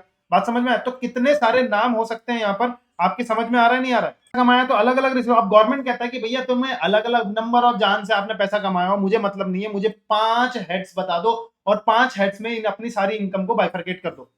ठीक है क्या? जिसमें से 4 हेड तो उन्होंने ऐसे बताए हैं जिसमें रेगुलर और मोटी इनकम आती है, तो उनको 4 अलग-अलग बता दो। बाकी सब जो छुटपुट है वो एक बारे में बता दो। देखो कौन-कौन सा? सबसे पहले उन्होंने बताया कि आप कहां-कहां से कमाओगे। देखो 5 हेड्स ऑफ इनकम में आपको गवर्नमेंट को बताना है। 5 हेड्स कौन से हैं जल्दी से बता दो। सबसे पहला head, income under the head salary. Sir salary से कमाते हैं अगर, तो सैलरी अलग बताओ क्योंकि रेगुलर इनकम है। Income under the head house property, जब आप हाउस प्रॉपर्टी से रेंट कमाते हो, जब आप यहां पर क्या बोलते हैं रेंट कमाते हो, तो रेंट कमाते हो तो आप हाउस प्रॉपर्टी हेड में वो टैक्स होता है रेंट। तो हाउस प्रॉपर्टी से जो इनकम, जो रेगुलर इनकम आप रेंट कमा रहे हो, तो रेंट का इनकम अलग से बताओ हमको। सर बिजनेस करते हैं तो बिजनेस बिजनेस करते हैं तो बिजनेस से जो कुछ भी पैसा आता है, वो बिजनेस से जो कुछ भी पैसा आता है वो बिजनेस हेड में जाता है। ठीक है क्या? और sir capital gain, income under the head capital gain, अगर मान लो आपके पास कोई घर है, ज्वेलरी है, ठीक है क्या, आपने उसको बेच दिया, सेल कर दिया उसका, और सेल करने पर जो प्रॉफिट होता है, घर को सेल करने पर जो प्रॉफिट होता है उसको कैपिटल गेन के अंडर में टैक्स किया जाता है, तो उसको बोलते हैं income under the head capital gain. जहां पर मान लो आपका 1 करोड़ का मान लो प्लॉट था, आपने उसको लैंड था या फिर बिल्डिंग थी, आपने उसको 5 करोड़ की बेच दी, तो 4 करोड़ जो आपका मुनाफा हुआ, वो मुनाफा किस में आता है, वो मुनाफा किस में आता है, income under the capital gain में। लेकिन जो आपकी प्रॉपर्टी थी उससे जो आप रेंट कमा रहे थे रेगुलर, वो रेगुलर रेंट किस में आएगा, वो income under the head house property में आएगा। समझ में आ रहा नहीं आ रहा? रेंट यानी हाउस प्रॉपर्टी का जो रेंट है वो इधर आएगा, हाउस प्रॉपर्टी को सेल किया तो आपका कैपिटल गेन लग जाएगा। तो कैपिटल जनरली कहते हैं कि कैपिटल एसेट को जब आप बेचते हो, तो कैपिटल एसेट्स क्या होता है, डेफिनेशन हम पढ़ेंगे बाद में भी। जैसे आपकी ज्वेलरी होगी वो आपका कैपिटल एसेट्स है, यानी जो इन्वेस्टमेंट्स होती है ना, इन्वेस्टमेंट जनरली, तो इन्वेस्टमेंट लॉन्ग टर्म पर्पस के लिए जो आपने इन्वेस्टमेंट बनाई है, ठीक है, शेयर्स बना दिए, शेयर्स में बेच दिए, समझो शेयर्स में इन्वेस्टमेंट कर दिया आपने, शेयर बेच दिए, समझ में आ रहा है?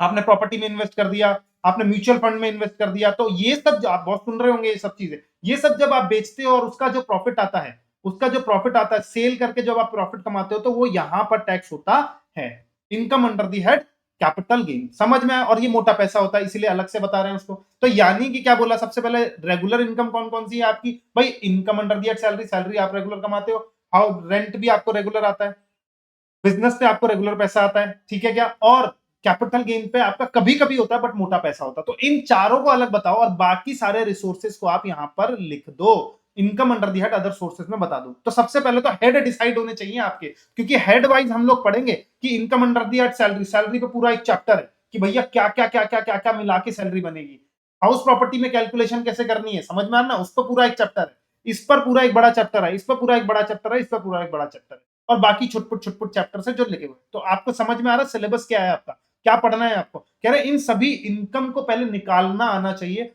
तो पहले तो आप बाइफरकेट तो कर लो, कौन सी इनकम सैलरी हेड में जाएगी, कौन सी इनकम हमारी हाउस प्रॉपर्टी हेड में जाएगी, कौन सी इनकम हमारी बिजनेस हेड में जाएगी, कैपिटल गेन हेड में कौन सी जाएगी, और हमारा किसकी बात कर रहे हैं अदर सोर्सेज में कौन सी जाएगी। यानी कि यहां पर जब आप इन्वेस्टमेंट को सेल करते हो, इन्वेस्टमेंट्स को सेल करते हो जनरली, तो आप उसकी जो इनकम आती है वो यहां पर, जैसे शेयर्स को सेल कर दिया आपने, प्रॉपर्टी को सेल कर दिया आपने, ठीक है क्या, म्यूचुअल फंड्स में आपने ले रखे थे उसकी यूनिट्स को आपने सेल कर दिया है, ठीक है, ज्वेलरी को सेल कर दिया, प्लॉट को सेल कर दिया, तो यानी ये सारे सेल करने पर, लेकिन जो रेगुलर कमाई होती है घर से रेंट की, तो उसको क्या बोलते हैं हम लोग, रेंटल इनकम में आता है। बोलो बात समझ में आ गया नहीं आ गया? चलिए चलो, अब बाकी सारी इनकम यहाँ पे, तो आप मेरे को बताना यहाँ पर कौन कौन सी इनकम आपकी यहाँ पर लिखी जा सकती है। चलिए बताइए, सैलरी की इनकम कौन से हेड में आएगी बच्चे, सर सैलरी हेड में आएगी। तो ठीक है, तो सैलरी आ गई इसकी कितनी, 6 लाख रुपए की सैलरी हमारी कमाई हो गई है, तो उसकी हेड में बताना है आपको। जल्दी से बताओ मेरे को, डिविडेंड की income, dividend income, dividend income. Sir पहले आप देखो क्या वो सैलरी है क्या, नई सैलरी हेड में तो नहीं है। सर रेंट कमाया क्या, नहीं नहीं, डिविडेंड आता है जब मैं शेयर्स को खरीदता हूं, तो रेगुलरली कंपनी जो मुझे प्रॉफिट देती है उसको बोलते हैं डिविडेंड। तो डिविडेंड मेरी रेगुलर जो इनकम है, वो इनकम कहां पर लिखेंगे, क्या यहां पर लिखेंगे, आंसर इज नो। क्या बिजनेस है वो मेरा, अगर सोचो डिविडेंड की इनकम, यानी स्टॉक ब्रोकर है उसका डिविडेंड का इनकम आ रहा है, ठीक है क्या, तो डिविडेंड का इनकम जो है वो अगर मैं बात कर रहा हूं ट्रेडर है, तो ट्रेडर के लिए डिविडेंड की इनकम उसका बिजनेस हो गया, बिजनेस हो गया तो बिजनेस एंड प्रोफेशन में आ जाएगा। तो मैं कह रहा हूं बिजनेस तो मैंने टाइगर का अलग दिखा रखा है, तो कह रहे हैं ये इन्वेस्टमेंट पर्पस के लिए रखा हुआ था, तो क्या वो सर यहां आ जाएगा? नहीं नहीं नहीं नहीं, शेयर सेल किया क्या? नहीं, शेयर सेल नहीं किया। शेयर तो अभी भी हैं, बट उस पर रेगुलर मेरे को कंपनी क्या दे रही है? डिविडेंड दे रही है। तो वो कहां पर आ जाएगी? जो चार हेड में नहीं आए वो कहां आएगा sir? Sir income under the head other sources. तो इनकम जब भी मैं पूछूंगा कि भाई डिविडेंड कहां टैक्स होगा, आप बोलोगे आप सर अदर सोर्सेज में टैक्स होगा। डिविडेंड, बात समझ में आ गया नहीं आ गया? डिविडेंड की इनकम कहां पर आ जाएगी? अदर सोर्स में। बता रहा हूं पूरा मास्टर बना दूंगा आपको, ध्यान से समझते जाओ एक एक करके, कॉन्सेप्चुअल क्लैरिटी जबरदस्त हो जाएगी आपको इनकम टैक्स की, ठीक है क्या? चलिए नेक्स्ट कौन सी इनकम है हमारी? इंटरेस्ट की इनकम, जो यानी बैंक में पैसा रखा था उससे इंटरेस्ट आ गया, कहां पर जाएगा? सर सैलरी है क्या? ना ना ना सर, हाउस प्रॉपर्टी ना सर ना, बिजनेस है क्या? नहीं नहीं, बिजनेस भी नहीं है सर। कैपिटल गेन, सर ये तो सेल पे होता है ना, कहां लिखेंगे? सर अदर सोर्स में। तो इंटरेस्ट की इनकम भी अदर सोर्स में जाएगी। चलिए इंटरेस्ट हमारा कितना हो गया? चल अच्छा, इसके साथ साथ में मैं पहले इनकम लिखता रहता हूं। इंटरेस्ट, डिविडेंड की इनकम कितनी हो गई हमारी? डिविडेंड की इनकम थी हमारी 50,000 रुपए। कितना था जल्दी से बताओ बेटा? 50,000 रुपए जो थी हमारी डिविडेंड की इनकम थी। और इंटरेस्ट इनकम कितना था यहां पर? इंटरेस्ट इनकम था हमारा 20,000 रुपए का इंटरेस्ट का इनकम है। 20,000 रुपए 20 के हमारा इंटरेस्ट का इनकम आ गया। आगे बताओ जल्दी से। घर बेचकर, बेचकर कमाया, सर इसके लिए तो एक हेड है बेचकर, कैपिटल गेन है क्या? हाँ सर हाँ, हमको कैपिटल गेन हो गया कितना, जल्दी से बता दो ना। मान लो ये घर जो है हमने विद इन 2 ईयर्स बेचा है, तो इसको शॉर्ट टर्म कैपिटल गेन बोलते हैं। इसको क्या बोलते हैं? Short term capital gain. तो मैं यहां पर लिखूंगा शॉर्ट टर्म कैपिटल गेन। तो शॉर्ट टर्म कैपिटल गेन मुझे कितना हुआ जल्दी से बता दो? 2 साल के अंदर बेचा है मैंने, तो कितने का है शॉर्ट टर्म कैपिटल गेन हमारा? 3 लाख रुपए का। 5 लाख की बेची और प्रॉपर्टी थी मेरी 2 लाख की, तो 3 लाख रुपीस का मैंने यहां पर कमा लिया है। जल्दी से आगे बताएंगे बेटा, जल्दी से आगे बताएंगे। सर रेंटल इनकम, क्या कोई हेड है इसके लिए? यस सर, इसके लिए तो हेड है ना, income under the head house property. Rental income आ गई, बता दो जल्दी से। रेंटल इनकम आ गया हमारा, कितना आ गया जल्दी से बताओ ना? रेंट कितना कमाया था आपने? सर 2 लाख रुपए का रेंट है, तो 2 लाख रुपीस मैंने यहां पर लिख दिए। ठीक है, इस हेड में मैंने, ये गवर्नमेंट को बता रहा हूं, जैसे रिटर्न भरते हैं ना, रिटर्न जो आप समझते हो कि रिटर्न क्या होती है? रिटर्न इसी तरीके से बनाई जाती है कि पहले आप क्लाइंट से पूछोगे कि बताओ जल्दी से आपका इनकम कहां कहां से आया है। उसने बोला मेरे को रेंट से आया, तो आप हाउस प्रॉपर्टी हेड में डाल दोगे, इसको आप कैपिटल गेन के हेड में डाल दोगे, इसको आप अदर सोर्स में डाल दोगे। तो ये टेक्निकल नॉलेज आपको होती है, आप पढ़ाई कर रहे हो तो इसको, ये टेक्निकल नॉलेज आपको होती है। ठीक है क्या? नेक्स्ट, कंसल्टेंसी का बिजनेस है। मान लो किसी को बोल दिया एक्टर कैसे बने, तो क्या वो सर बिजनेस है? देखो कंसल्टेंसी देना हो सकता है उसका प्राइम बिजनेस भी हो, तो बिजनेस हेड में जाएगी। ये नेचर ऑफ सर्विसेज पर डिपेंड करता है, या नेचर ऑफ वर्क पे डिपेंड करता है कि आपका मेन बिजनेस क्या है। अगर मेन बिजनेस, अगर अब मैं बोल रहा हूं कि सर कंसल्टेंसी भी बिजनेस, तो भी इसको भी बिजनेस में, और मेरा बिजनेस इनकम अलग से मैंने यहां पर दिखा रखा है, तो मैं कह रहा हूं कि कंसल्टेंसी में ऐसी कभी कभी दे देता हूं और कभी कभी कमा लेता हूं। मेरा बिजनेस नहीं है ये, ठीक है क्या? जो कोई पूछता है तो मैं उससे चार्ज कर लेता हूं और कमा लेता हूं। लेकिन अगर ये बिजनेस होता तो मेरा बिजनेस हेड में जाता, लेकिन ये बिजनेस नहीं है, तो कंसल्टेंसी क्या सैलरी है? नहीं सर, सैलरी नहीं है। हाउस प्रॉपर्टी के हेड में? ना ना ना, बिजनेस तो है ही नहीं।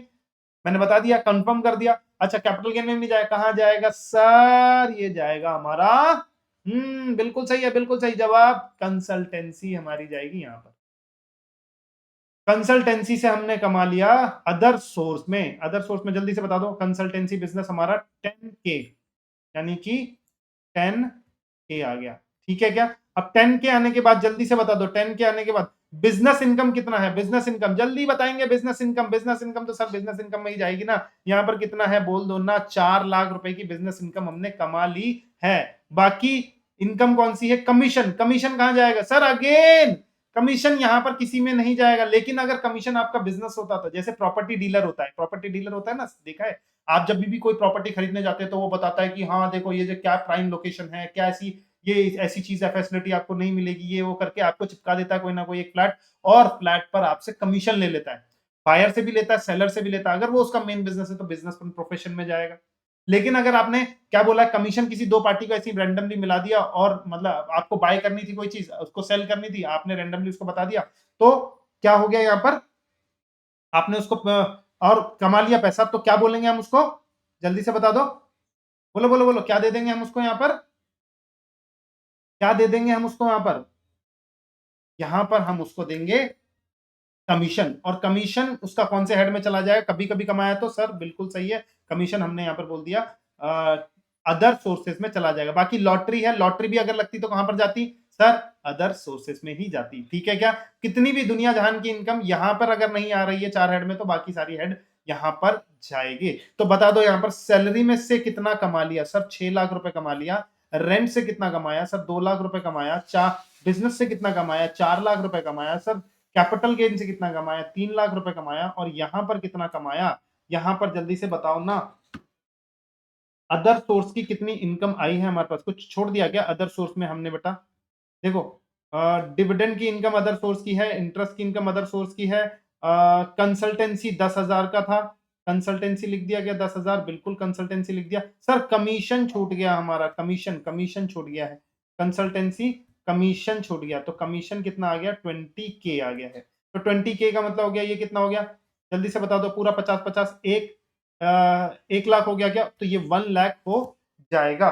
तो 1 लाख यहां पर हो गया है। तो और 1 लाख में अगर मैं बात कर रहा हूं, तो अब यहां पर इनकम हमारी हो चुकी है कितनी, टोटल इनकम कितनी होगी जल्दी बताओ, 6 7 8 8 और 4 सर 12 13 14 15 और ये 16 लाख की इनकम हो गई है। तो इस इनकम को दिखाएंगे कैसे, तो जल्दी से कॉपी पे इसको नोट डाउन कर लो, किस तरीके से कंप्यूटेशन ऑफ टोटल इनकम निकालते हैं।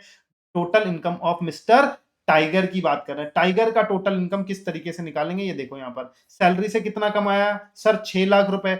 इनकम से, income under the head house property से कितना कमाया उसने सर, 2 लाख रुपए। Income from business and profession से कितना कमाया उसने सर, 4 लाख रुपए। यही था ना अभी अभी ऊपर ऊपर किया था, 4 लाख रुपए। और बाकी बता दो यहाँ पर कैपिटल गेन से कितना कमाया उसने सर, 3 लाख रुपए। और ये जो 3 लाख रुपए है वो क्या है हमारा, शॉर्ट टर्म कैपिटल गेन। ठीक है क्या, और इनकम फ्रॉम अदर सोर्स से कितना कमाया उसने, 1 लाख रुपए कमाया। तो इस तरीके से आपको इनकम, देखो मैंने तो यहां पर पूरा फिक्स कर दिया, आप इसको बनाओगे पूरा पूरा। ठीक है क्या, कैसे कैसे लिखना है अभी मैं बता दूंगा, अभी आपको उस तरीके से आपको लिखना है। ग्रॉस टोटल इनकम, जब भी आप इनकम को टोटल करते हो, सारे हेड की इनकम को टोटल करते हो, तो उसको क्या बोलते हैं, ग्रॉस टोटल इनकम। जो कि ग्रॉस टोटल इनकम कितना है हमारा, 16 लाख रुपए। तो यानी साल का हमारा कितना कमाया, यानी टाइगर ने कितना कमाया सर, 16 लाख रुपए कमाए। तो 16 लाख रुपए में से अब गवर्नमेंट कहती है कि देखो अगर आप कोई, जैसे फ्लड आ गया, मान लो केरल में फ्लड आ गया, तो आपने डोनेशन दे दिया उधर, पॉलिटिकल पार्टी को, पॉलिटिकल पार्टी कहती है कि हमारी सरकार चुनो और हमें क्या दे दो, हमें भी क्या जरूरत होती है, चंदे की जरूरत होती है, आप हमें चंदा दो। तो अगर आप गवर्नमेंट को चंदा देते हो, तो गवर्नमेंट कहता है कि मतलब अब आप क्या बोलोगे सर, अच्छा ये बात कैसे हो गई कि मैंने इनकम कमाया और साथ मान लो कि 1 लाख रुपए मैंने इनकम कमाई, और 1 लाख में से अगर मैं 20,000 का चंदा आपको दे दूं, तो आप 20,000 पे भी टैक्स लगा दोगे, मतलब पूरे मेरे पे टैक्स तो लग रहा है ना।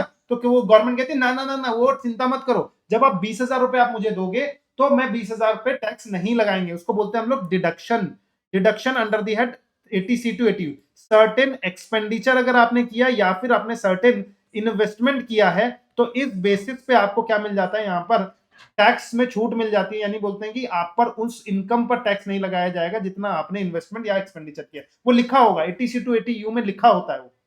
ये पूरा चैप्टर आप पढ़ोगे, डिडक्शन पे पूरा एक चैप्टर पढ़ोगे। ठीक है, कौन कौन सी ऐसी इन्वेस्टमेंट है, जैसे LIC में आपने पैसा डाल दिया, शेयर्स में आपने पैसा, FD में आपने पैसा डाल दिया।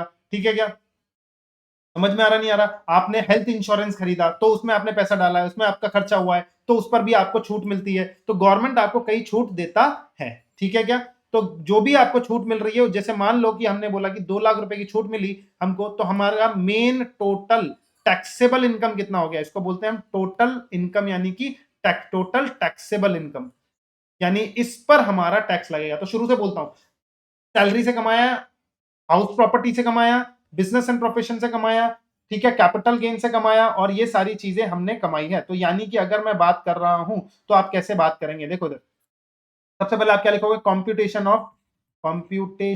Of total income. ठीक है क्या, आप कंप्यूटेशन ऑफ टोटल इनकम निकालोगे पूरे साल का।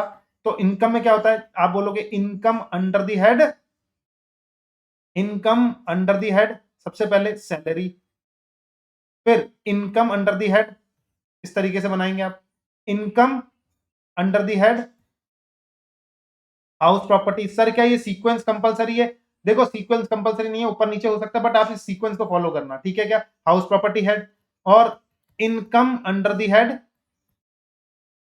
PGBP, profit and gain from business and profession बोलते हैं इसको, ठीक है क्या। और income under the head, income under the head, बताओ जल्दी से, capital gains, income under the head capital gains, और फिर लास्ट आ जाता है जो सारी की सारी इनकम अंडर द हेड, बोलो जल्दी से, other sources, income under the head other sources. इन सबको जब हम लोग क्या कर देते हैं, टोटल कर देते हैं, तो मान लो यहां पर कितना कितना आ गया था हमारा, बताओ जल्दी से, 6 लाख रुपए आप ऐसे लिखोगे इधर, 6 लाख रुपए, 4 लाख रुपए, फिर उसके बाद 4 लाख रुपए, 4 लाख रुपए था क्या अपना, नहीं नहीं 2 लाख रुपए था सर 2 लाख रुपए था हाउस प्रॉपर्टी, ठीक है क्या।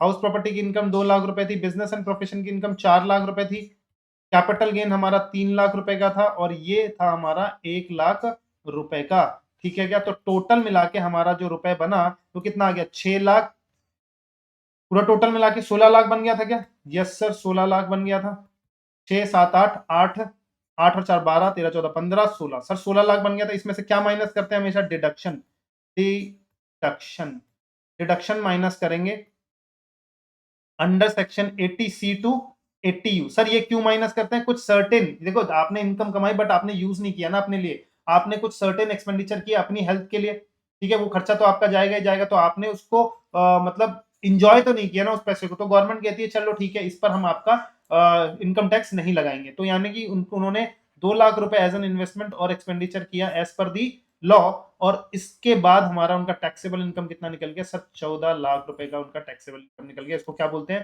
Total income, total taxable income भी बोल सकते हैं, और इसको जीटीआई बोलते हैं, क्या बोलते हैं, जीटीआई, ग्रॉस टोटल इनकम, क्या बोलेंगे इसको, ग्रॉस टोटल इनकम।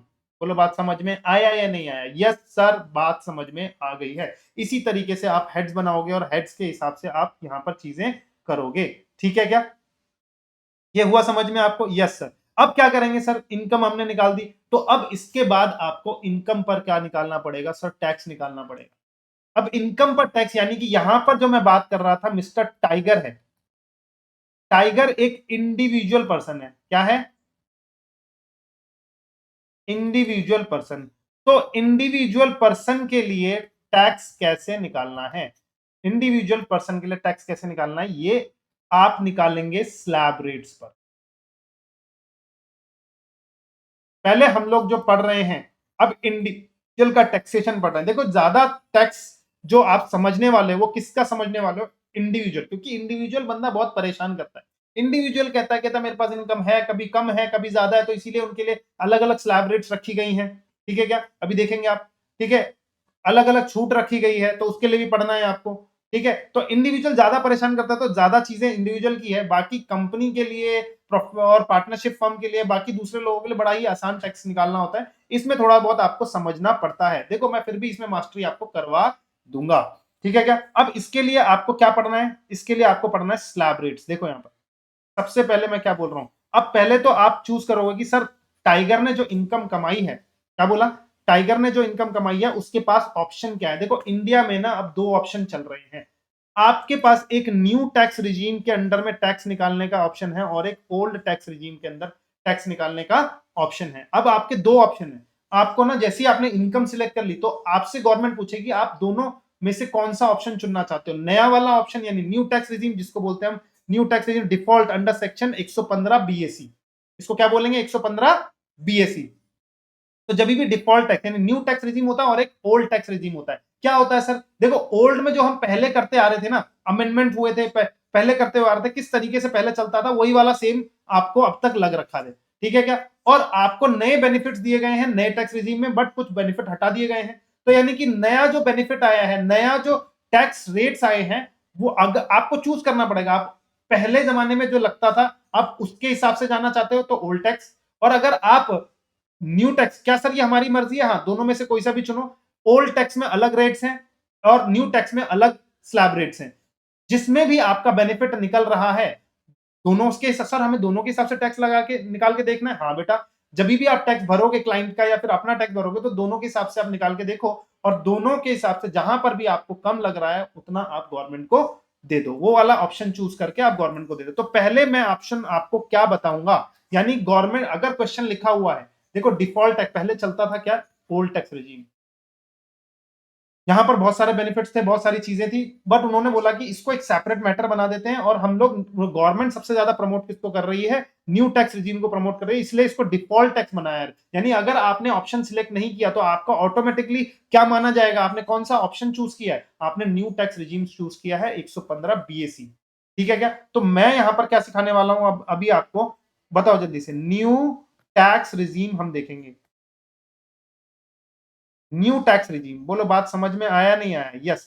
अब न्यू टैक्स रिजीम में अगर मैंने बात की आपसे, न्यू टैक्स रिजीम में अंडर सेक्शन 115 बीएसी हम लोग पढ़ने जा रहे हैं, वो भी किसके लिए sir, individual, HUF, AOP, BOI, artificial judicial person, किस किस पर लगेगा ये सर, इंडिविजुअल, देखो यहां पर ये किस किस पर लगने वाला है, ये जो टैक्स रेट, देखो स्लैब रेट्स पढ़ेंगे ये रेट, ठीक है क्या? इसको अभी हम नहीं पढ़ेंगे, जैसे ये वाला खत्म कर लेंगे फिर इसके बारे में मैं बताऊंगा, इसमें ज्यादा कुछ नहीं पड़ेगा, बिल्कुल कॉपी पेस्ट है, बस थोड़े बहुत चेंजेस हैं तो कॉपी पेस्ट हो जाता है, ठीक है? तो कॉपी पेस्ट चैप्टर रहेगा, तो ये वाले में ज्यादा टाइम नहीं लगेगा, ज्यादा टाइम हमें ये वाला निपटाने में लगेगा, ठीक है क्या? चलिए, तो बेटा न्यू टैक्स रिजीम अगर आपने लिया है तो आपको स्लैब रेट पर टैक्स किस किस पर लगता है सर, इंडिविजुअल पे, चाहे वो रेजिडेंट यहां का बंदा हो, चाहे वो नॉन रेजिडेंट, चाहे वो बाहर का बंदा हो। मान लो मिस्टर एकेजे जोसेफ करके कोई पर्सन है जो कि अमेरिका में रहता है और उसने इंडिया में टैक्स, इंडिया से इनकम कमाई है या इंडिया में आकर वो इनकम कमाता है, तो वो इंडिविजुअल है इंडिया में, तो इंडिविजुअल के हिसाब से उस पर कौन सा स्लैब रेट लगेगा सर, इस पर स्लैब रेट यही लगेगा जो हमारे रेजिडेंट पर्सन पे लगता है, ठीक है क्या? एचयूएफ हो गया, एओपी, बीओआई और आर्टिफिशियल जुडिशियल पर्सन, तो कितने लोग हमने कवर कर लिए यहां पर सीखने के लिए, जल्दी से बता दो यहां पर पर्सन कितने थे हमारे, कौन कौन से पर्सन पर 115 बीएसी यानी कि न्यू टैक्स रिजीम लग रहा है, बताओ जल्दी से, individual, HUF, AOP, BOI, artificial judicial person, यानी कि 1 2 3 4 5 6 7 7 लोगों में से 5 लोगों के लिए हम लोग टैक्स निकालना सीख रहे हैं। समझ में आ गया नहीं आ गया? 5 लोगों के लिए सेम स्लैब पर, चाहे एओपी कमाए, बीओपी का, बीओआई कमाए, आर्टिफिशियल जुडिशियल पर्सन कमाए या फिर एचयूएफ कमाए, उन पर टैक्स कैसे निकलेगा, पहले उनका पूरा टोटल इनकम निकाला जाएगा और टैक्स पूरा 115 बीएससी के हिसाब से लगेगा। तो अब ये क्या बोल रहे हैं, एक बात देखो ध्यान से, सबसे मेन बात इन्होंने क्या कही, देखो ये जो टैक्स है आप कैसे निकालोगे, पहले इनकम तो निकल गई सर, ये निकल गई, अब टैक्स कैसे निकालेंगे, देखो यहां पर टैक्स के लिए आपको फॉलो करना पड़ेगा स्लैब रेट्स। कहते हैं कि पहले अगर आपने 4 लाख रुपए कमाया, कितना कमाया आपने, 4 लाख रुपए तक की इनकम पर कोई टैक्स नहीं है बेटा, 4 लाख तक सालाना अगर इनकम कमा रहे हो, नील टैक्स, कुछ भी टैक्स उस पर नहीं लगेगा, ठीक है क्या? लेकिन 4 लाख से जैसे ही आपने कमाना शुरू किया ज्यादा, तो गवर्नमेंट कहती है ओहो आपने 4 लाख रुपए से ज्यादा कमाना शुरू किया, क्या आपको मजा आएगा, हमको ही मजा चाहिए, तो हमें टैक्स देना चालू करो। अब आप टैक्स कितना, नेक्स्ट 4 लाख मतलब 4 लाख पर शुरुआती पर टैक्स नहीं लगेगा, फिर नेक्स्ट जो 4 लाख कमाओगे यानी कि 8 लाख तक की इनकम पर फिर आपको क्या लगना लगेगा, 5% का टैक्स लगने लगेगा। सर मेरी इनकम जो है ना वो 3 लाख रुपए है, क्या कोई टैक्स लगेगा? नहीं सर, कोई टैक्स नहीं लगेगा। सर मेरी इनकम 4 लाख रुपए, टैक्स लगेगा? नहीं लगेगा, बेसिक एग्जेम्पशन नील। सर मेरी इनकम 5 लाख रुपए, टैक्स लगेगा? यस, आप पर टैक्स लगेगा। देखो कौन सा टैक्स लगेगा, कैसे टैक्स निकालोगे, स्लैब रेट के हिसाब से। सर पहला जो 4 लाख होगा उस पर कोई टैक्स नहीं देना, उसका नेक्स्ट जो 1 लाख होगा उस पर आपको कितना परसेंट देना है, 5% देना है। सर ऐसे निकालेंगे क्या? यस ऐसे निकालेंगे। ऊपर वाला 4 लाख के ऊपर अगर आप कमाओगे, 8 लाख तक कमाओगे, 8 लाख तक की टैक्स ब्रैकेट है, 8 लाख तक आप कमा, 4 लाख से 8 लाख तक कमा रहे हो, अप टू 8 लाख तक, तो उसके ऊपर का उस पर 5% लगेगा। और उसके ऊपर अगर आप कमाते हो 4 लाख, अगर 8 लाख से भी ऊपर जा रहे हो, तो कह रहे गवर्नमेंट कह रही तुम्हें मजा आ रहा है, वो कहेंगे हाँ मजा आ रहा है, तो ठीक है आपको मजा आ रहा है तो हमें भी टैक्स दो अब 10% का। सर क्या ऊपर वाले पे, हाँ 8 लाख से 12 लाख की इनकम जो होगी उस पर आप कितना दोगे, 10% का टैक्स निकालोगे। फिर 12 लाख से ऊपर कमा रहे हो और 16 लाख तक कमाओगे तो उस पर 15% का टैक्स देना पड़ेगा। 15 से लेकर, अच्छा फिर उसके बाद 16 से लेके 16 लाख से ऊपर कमाया बट 20 लाख तक कमा रहे हो तो 20% का टैक्स। 20, फिर उसके बाद ऊपर कमा रहे हैं तो 24 लाख तक कितना आ गया, 25, और उसके ऊपर अगर आपने कमाया तो कितना आ जाएगा, जल्दी से बता दो, 30 लाख का टैक्स आ जाएगा। बोलो बात समझ में आया या नहीं आया? 30 लाख का टैक्स जो है वो आ जाएगा आपका यहां पर।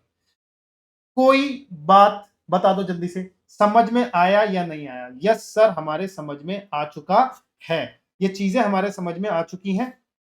तो जल्दी से हम लोग यहां पर देखना चालू करेंगे। तो कैसे निकालेंगे अभी मैं बता रहा हूं सर। हमारे केस में ये इनकम क्या है, देखो ये स्लैब रेट याद कैसे रहेगा, चलो आ जाओ स्लैब रेट को याद करते हैं। तो सबसे पहला देखो 4 लाख इनकम बढ़ाते जाओ। सबसे पहले 4 लाख पे निल है, 24 लाख तक खेल खेलना है, ठीक है क्या, कहां तक, फिर नेक्स्ट 4 लाख पर 5%, फिर नेक्स्ट 4 लाख पर सर 10%, 5-5% बढ़ाते जाओ, ठीक है क्या, 5-5%, मजा आ रहा ना, 5-5% बढ़ाते जाओ। फिर नेक्स्ट 4 लाख पर कितना परसेंट का टैक्स, सर 15% का टैक्स। फिर नेक्स्ट 4 लाख पर कितने का टैक्स, सर 20% का टैक्स। सर नेक्स्ट 4 लाख पर कितने का टैक्स, सर 25% का टैक्स।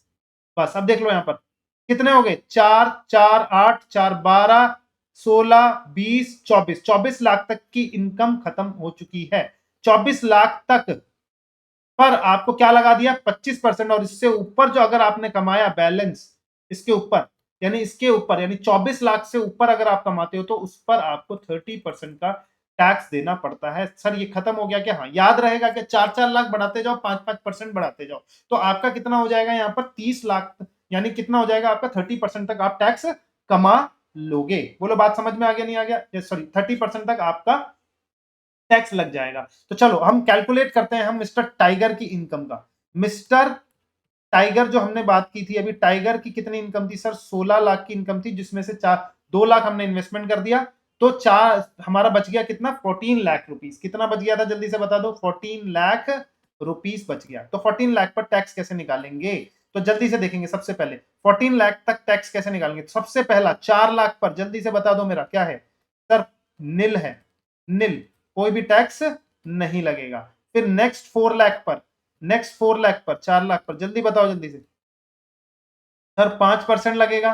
फिर नेक्स्ट 4 लाख तक 12 लाख की इनकम होगी यहां पर, बोलो जल्दी से, 12 लाख कवर हो गए ना। और फिर बैलेंस कितना बच जाएगा सर, बैलेंस बचेगा आपका 4 लाख, 4 लाख, 4 लाख, 12 लाख हो गए। हमारा 14 लाख की इनकम थी, तो कितना बच गया, 2 लाख सर ऊपर का। तो 2 लाख की इनकम पर हम 15% ठोक देंगे। बोलो बात समझ में आया नहीं आया। तो 4 लाख की इनकम पर 5%, इट कम्स टू 20,000 का आपका यहां पर टैक्स बना। फिर 4 लाख का 10% यानी 40,000 का टैक्स बना, ये भी याद हो जाएगा, 20-20 हजार का गैप है सारे सब में, ठीक है क्या। अब यहां पर कितना है, 2 लाख बची हुई इनकम है, तो 2 लाख का 15% अगर निकालोगे तो सर 30,000 आता है।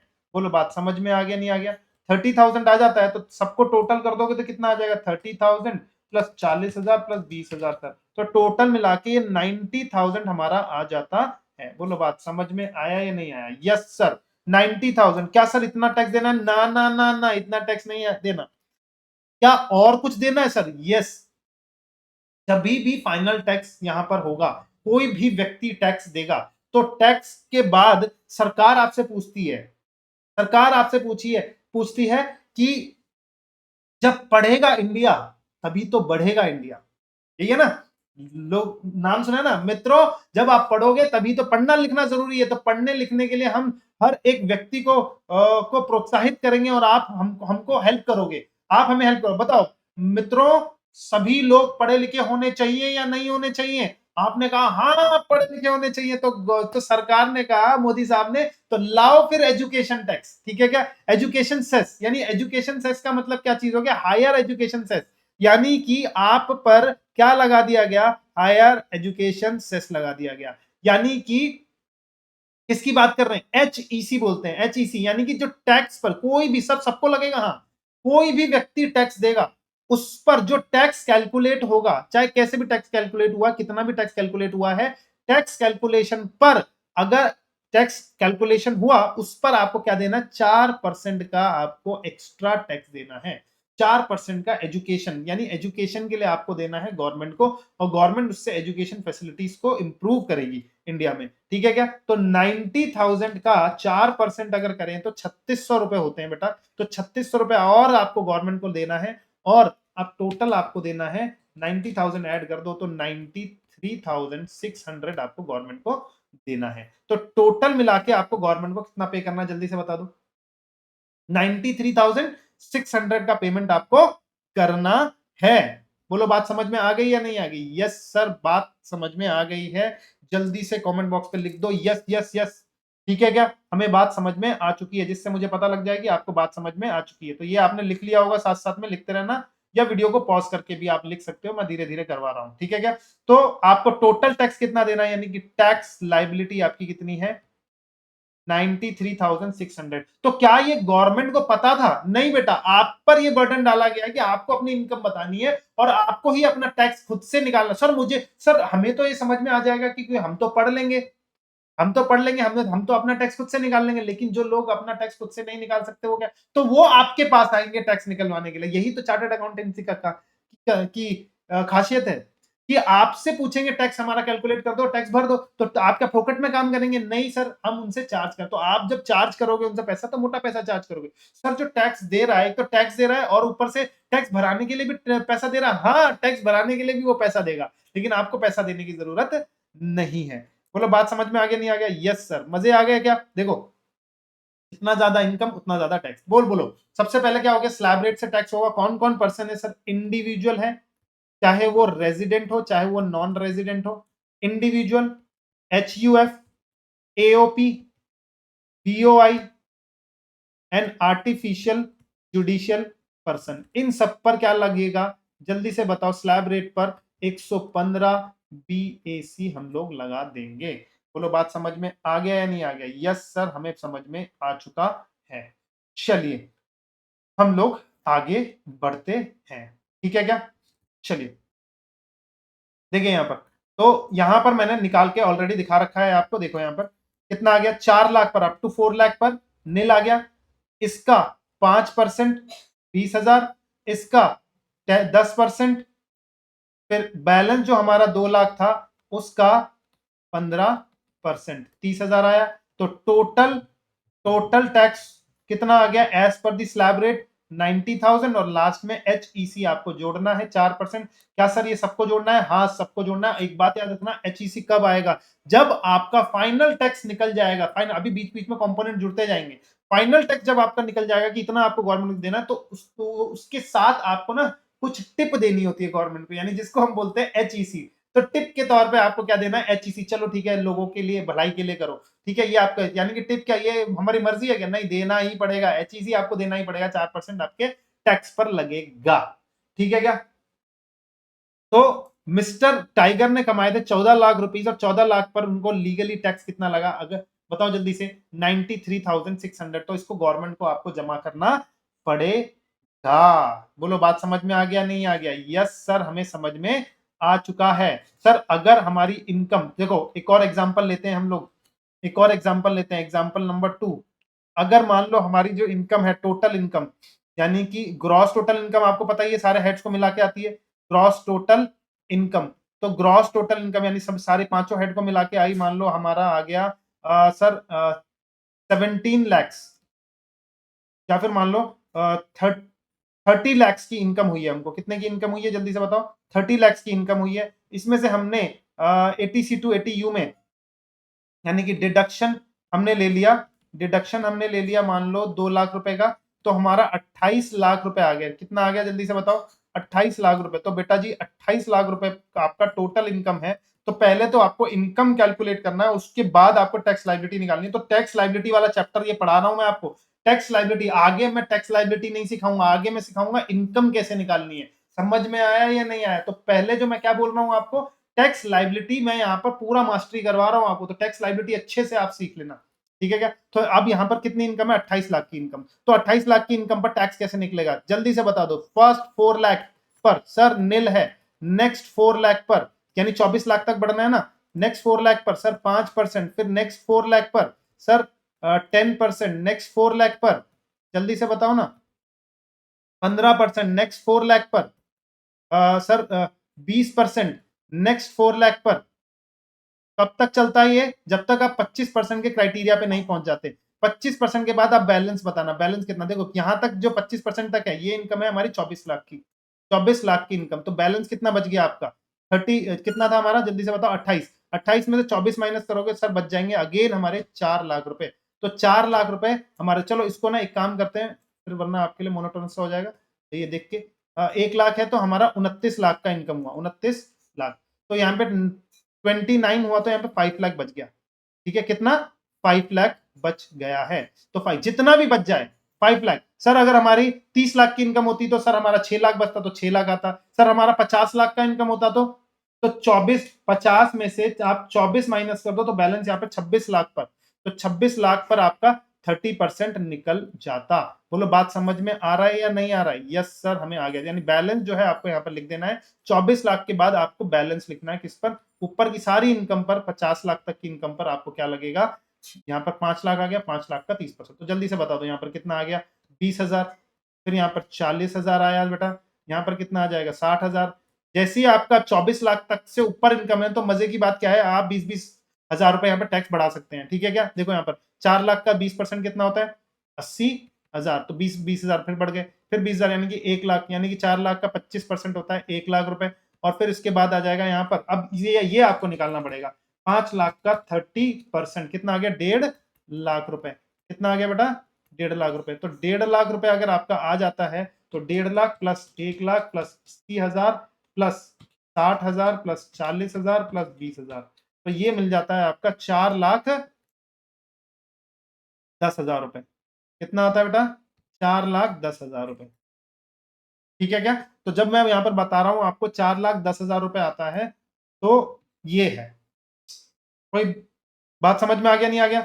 आपका कितना रुपए बन जाता है यहाँ पर टैक्स? जल्दी से बता दो। आपका 4,10,000 रुपए। यानी यहां से लेके यहां तक की कितनी इनकम होती है सर? देखो यहां से लेके यहां तक की 3 लाख की इनकम होती है। देख लो 20,000 40,000 कितना हो गया? 60,000 120 और यहाँ पे 2 लाख और ये 3 लाख, तो 3 लाख की इनकम। यानी 24 लाख से अगर ऊपर जा रही है आपकी इनकम तो 3 लाख तो आप फिक्स करके चलो कि मेरी इनकम 3 लाख की है, 3 लाख का टैक्स देना ही देना है मुझे। तो 3 लाख प्लस उसके ऊपर जो 30% है आपको वो निकालना। तो 5 लाख का 30% आपका 1.5 लाख आता है और 1.5 लाख पर आप निकाल लोगे 1.5 लाख प्लस 3 लाख कर दोगे तो कितना आ जाएगा आपका? 4,10,000। और आपको कैलकुलेटर पर ऐसे ही निकालना है, कैलकुलेटर पर आपको ऐसे ही निकालना है। अगर आपको देखो कैलकुलेटर पर जब भी आपने देखा, मैं बोल रहा हूं कि 28 लाख कितना 29 लाख का बताया था ना, तो 29 लाख में सबसे पहले आप क्या घटा दो?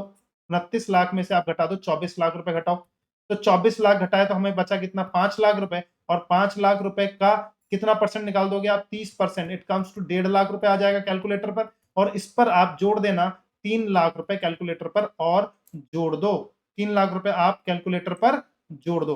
तो 3 लाख रुपए जैसे ही आपने कैलकुलेटर पर जोड़ दिया तो आप कितना आ जाएगा? जल्दी से बताओ इसको कितना आ जाएगा? 3 लाख और जोड़ देंगे तो 3 लाख अगर हम लोगों ने जोड़ दिया तो ये आ जाएगा हमारा 4,10,000 रुपए। इस तरीके से आप कैलकुलेटर पर जल्दी से निकाल सकते हो। बोलो बात समझ में आ गया कि नहीं आ गया? तो 4,10,000 रुपए आया तो क्या इतना टैक्स देना है या फिर इसके साथ टिप भी दोगे? सर HEC तो देना ही पड़ेगा, भूलना नहीं। सब बच्चे भूल जाते हैं इसको HEC को। 4,10,000 का 4% यानी कि 16,400 रुपए आपको देना पड़ेगा। सर इतना पैसा भी देना पड़ेगा? हाँ बेटा इतना पैसा आपको गवर्नमेंट को देना पड़ेगा। तो टोटल मिला के अब आपको कितना देना है? 4,10,000 रुपए ऐड कर दो तो 4,26,400 रुपए आपको गवर्नमेंट को देने हैं। बोलो बात समझ में आ गया नहीं आ गया? यस सर हमको समझ में आ चुका है। तो 2 एग्जांपल मैंने आपको समझा दिए हैं। इस तरीके से आपको टैक्स लगेगा तो आप जल्दी से टैक्स कैलकुलेट कर लेना। ठीक है क्या? आगे अभी बहुत सारी चीजें हैं हम लोग सीखने वाले हैं। ठीक है क्या? तो यहां तक आके हमारा कौन सा हो जाता है? स्लैब रेट्स आपको समझ में आ गई है कि स्लैब रेट पर टैक्स कैसे कैलकुलेट किया जाता है। ठीक है क्या? अगर आपकी इनकम मैं बोल रहा हूं 15 लाख तक है तो क्या करोगे? 15 लाख रुपए की इनकम है जिस पर टैक्सेबल इनकम क्या होती है? जीटीआई के बाद माइनस करने के बाद टैक्सेबल इनकम 15 लाख रुपए आएगी। तो 15 लाख रुपए पर टैक्स कैसे निकालोगे? सर वही पहले तो 12 लाख तक की स्लैब 16 लाख तक की स्लैब पे आ रही है तो 4 लाख पर कितना आ गया? 5% आ जाएगा। तो जल्दी से बताओ कितना? 20,000। सॉरी पहले तो नील हो जाएगा, नील। फिर उसके बाद 20,000। फिर नेक्स्ट 4 लाख यानी 8 लाख तक की इनकम पर 5% 20,000 आ जाएगा। फिर उसके बाद 4 लाख की इनकम पर 10% यानी कि कितना आ जाएगा? जल्दी से बताओ मेरे को। 10% आ जाएगा हमारा 40,000 रुपए। तो 12 लाख हो गया। अब 12 लाख के ऊपर कितना बचता है? 3 लाख और बचता है। तो 3 लाख का 15%, तो 3 लाख का 15% हमारा आ गया 45,000 रुपए। तो टोटल मिला के कितना आ जाएगा? ये मिलके हमारा हो गया 60,000 रुपए और 60,000 प्लस 45,000 1,05,000 रुपए। क्या इतना दे देना है गवर्नमेंट को? बोलो जल्दी से क्या इतना देना है? नहीं सर इस पर हमें HEC भी देना है। 4% का HEC लगाओ, 1,05,000 का 4%, 1,05,000 का 4% कितना हो गया 4200, 4200 ये आया और 4200 प्लस 1,05,000 कितना आ जाएगा हमारा 1,92,000, 9200। ठीक है क्या? तो ये हमारी चीजें कंप्लीट हो गई है। तो बोलो बात समझ में आ गया या नहीं आ गया? यस सर, हमको बात समझ में आ चुका है।